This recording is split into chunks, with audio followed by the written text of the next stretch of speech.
మహాగణాధిపతయే నమః. ఓం గురుభ్యో నమః. ఓం శ్రీమాత్రే నమః.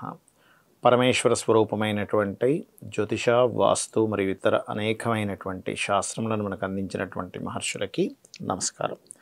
హయగ్రీవ హయగ్రీవ హయగ్రీవేత్యోపదేత్ తస్య నిస్సరతే వాణి జనుకన్యా ప్రవాహవత్.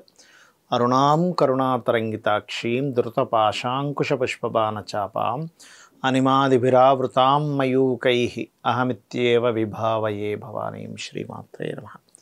ప్రేక్షకులకి లలితాంబిక అమ్మవారి యొక్క అనుగ్రహం పరిపూర్ణంగా కలగాలని మనస్ఫూర్తిగా కోరుకుంటూ మనం ఈరోజు నిన్నటి నామం మనము కలికల్మషనాశిని వరకు చెప్పుకున్నాం. ఈ నామాన్ని కనుక ఎవరైతే స్మరించుకుంటారో సర్వవ్యాధి ప్రశమని, సర్వమృత్యు నివారణి, అగ్రగణ్య, చింత్య రూప, కలికల్మషనాశిని వరకు చెప్పుకున్నాం. ఈరోజు నామం కనుక తీసుకున్నట్లయితే 556వ నామం. మళ్ళీ చెప్తున్నా, గుర్తుపెట్టుకోండి. నామములు కేవలం నామములు కాదు, బీజాక్షర శక్తి ఎంత ఉంటుందో ఈ వసిన్యాది వాగ్దేవతలు చెప్పినటువంటి నామాల్లో అంత గొప్ప శక్తి ఉంది, గుర్తుపెట్టుకోండి. అదేవిధంగా కాత్యాయని అనేటువంటి నామం ఉంది ఇక్కడ. కాత్యాయని అంటే కతుడు అనేటువంటి ఒక మహర్షి యొక్క పుత్రిక కాబట్టి కాత్యాయని. ఈ కాత్యాయని అనేటువంటి నామం కనుక ఎవరైతే స్మరిస్తారో ఓం కాత్యాయై నమః, ఓం కాత్యాయని అయి నమః అని మనం చూడండి ఎంతో ఎఫర్ట్ పెట్టి కొన్ని పనులు చేస్తూ ఉంటాం.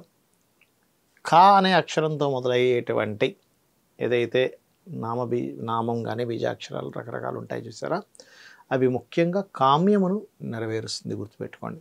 అదేవిధంగా కాలహంత్రి, కాలమును హరింపజేయునది అట అమ్మవారు. ఉమ్నేష నిమిషోత్పన్న విపన్న భువనావళి అనేటువంటి నామం ఉంటుంది ఒకటి. ఒక్కసారి కన్ను ఇలా మూసి తెరిచేసరికే ఆవిడ కన్ను మూసి తెరవడమే, లోకాలన్నీ లయమైపోయి మళ్ళీ సృష్టింపబడతాయి. అంటే ఏమిటి, దీని అర్థం ఏమిటి అంటే విశ్వం మొత్తం, ప్రకృతి మొత్తం అణువున సెల్ అంటే కణము, అదేవిధంగా సూక్ష్మమైనటువంటి కణాలు ఏవైతే ఇంకా బాగా చిన్నగా, ఆ కణం నుంచి మొత్తం విశ్వం వరకు అమ్మవారి శక్తి నిండుంది అని మనకు ఇక్కడ చెప్పడం అన్నమాట. దీని యొక్క అర్థం కాలహంత్రి అంటే. అదేవిధంగా కమలాక్షని సేవిత అంటే విష్ణుమూర్తి సేవింపబడుచున్నది, విష్ణుమూర్తి చేత పూజింపబడుచున్నది అని అర్థం. కమలాక్షుడు అంటే ఎవరు? విష్ణువు. అంటే కమలం నుండి అంత చక్కటి అక్షులు కలిగినటువంటి ఆ యొక్క స్వామి చేత సేవింపబడుతున్నది. అదేమిటండి, ఏమండి విష్ణువు గొప్ప, అమ్మవారు గొప్ప?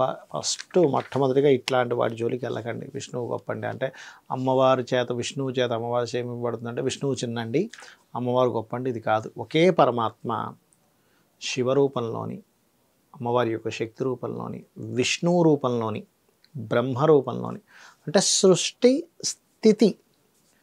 ఇక్కడ మనం విష్ణువు చేత సేవింపబడుతుంది అంటే విష్ణువు తక్కువ అండి అనుకోవడం కాదు. ఇక్కడ కాలము, విష్ణువు అంటే ఎవరు?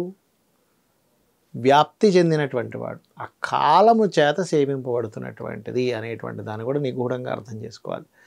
అలాగే విష్ణువు అంటే ప్రజెంట్ ఇప్పుడు ఉండేటువంటి స్థితికారకుడు అంటాం మనం విష్ణువుని. సృష్టి స్థితి లయ కదా.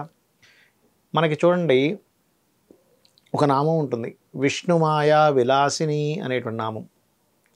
అలాగే మీరు గమనించినట్లయితే మనకి క్షీరసాగర మథనం జరిగినప్పుడు కూడా అక్కడ ఆ మహావిష్ణువు కోరుకుంటాడు ఒకసారి అమ్మవారిని, అమ్మ ఒక్కసారి నీ యొక్క రూపం, ఎందుకంటే ఆవిడ రూపం వచ్చిందనుకోండి అక్కడికి వీళ్ళందరూ మాయలో పడాలిగా, లేకపోతే ఏంటి మాకు అమృతం కావాలంటూ ఉంటారు. అంటే ఏమిటి, మనము అనవసరంగా మేము విష్ణువుని పూజిస్తాం కాబట్టి శివుణ్ణి పూజించాం, అమ్మవారిని పూజించాం అనేటువంటి ఒక దీంట్లో పెట్టేసుకొని శివుని పూజించే వాళ్ళు మేము విష్ణువుని పూజించడం అనేటువంటి దీన్ని మేము ఒప్పుకోమని అనవసరంగా పిచ్చిలో ఉంటాం. కానీ శాస్త్రం చెప్తుంది ఏమిటంటే విష్ణు భక్తుల్లో శివుడు అంత భక్తులు, విష్ణు భక్తులు ఎవరు లేరట. శివుడే గొప్ప భక్తులు విష్ణువుకి, అలాగే విష్ణువే గొప్ప భక్తులు శివుడికి, గుర్తుపెట్టుకోండి. ఒకరి హృదయంలో ఒకరు ఉంటూ ఒకరినొకరు ఎప్పటికప్పుడు ఒకరినొకరు ధ్యానించుకుంటూ ఉంటారు. అంటే ఏమిటి, స్థితి లయ, ఏది ప్రతిదీ అయిపోతుంటుంది, మరలా సృష్టి స్థితి లయ ఎప్పుడు జరుగుతూ ఉంటుంది, ప్రతి క్షణము ప్రతి అనువనువున జరుగుతూ ఉంటుంది. కాబట్టి ఈ మూడిటికి ఒకే పరమాత్మ, ఒకే శక్తి, ఒకే ఇది ఈ మూడిటిని నడుపుతుంది. ఈ 3 రూపాలుగా దాల్చిందనే విషయాన్ని మనం అర్థం చేసుకోవాలి. అదేవిధంగా తాంబూల పూరితముఖి అనేటువంటి నామం ఉంది ఇక్కడ. అంటే తాంబూల పూరితముఖి అనగా తాంబూలము చేత పూరితమైనటువంటి ముఖము కలది. అంటే చక్కగా అమ్మవారు తాంబూలం వేసుకుంటుందట. ఎవరికైనా కానీ చక్కటి వాక్కు రావాలన్నా, అదేవిధంగా అమ్మవారి యొక్క అనుగ్రహం, అమ్మవారి యొక్క అనుగ్రహం అంటే ఏమిటంటే చక్కటి తెలివితేటలు, చక్కటి వాక్సిద్ధి, ఏదైనా అక్కడ మంగళకరమైనటువంటి ఒక ఇది జరుగుతుంది అంటే, కొంతమందికి చూడండి ఈ నామం దేనికి పనికి వస్తుందంటే, మనం ఎలా అయితే లలిత సహస్రనామాల్లో అపర్ణాయై నమః అనే నామాన్ని మనం స్మరించుకుంటూ ఉంటాం. అందులో మీకు అప్పులు పోయి ధనం కూడా రావాలి అని అనుకున్నప్పుడు ఓం తాంబూల పూరితి ముఖాయై నమః.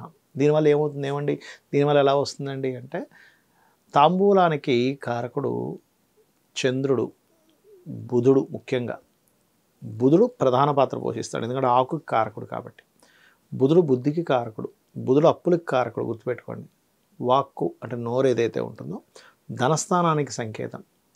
అంటే ఏమిటి, అప్పులు అనేటువంటివి పోయి మీకు ఎలా అయితే ఫైనాన్షియల్గా బాగా సెటిల్ అవ్వాలో అమ్మవారి అనుగ్రహం ద్వారా మీకు ఆ తెలివితేటలు వస్తాయి, ఆ విచక్షణ అనేటువంటి పెరుగుతుంది. కాబట్టి ఓం తాంబూల పూరితి ముఖాయై నమః అనేటువంటి నామస్మరణ మీకు అప్పులను తగ్గించి ధన ప్రాప్తిని అమ్మవారి అనుగ్రహం ద్వారా కలగాలని మనస్ఫూర్తిగా కోరుకుంటూ శ్రీమాత్రే నమః.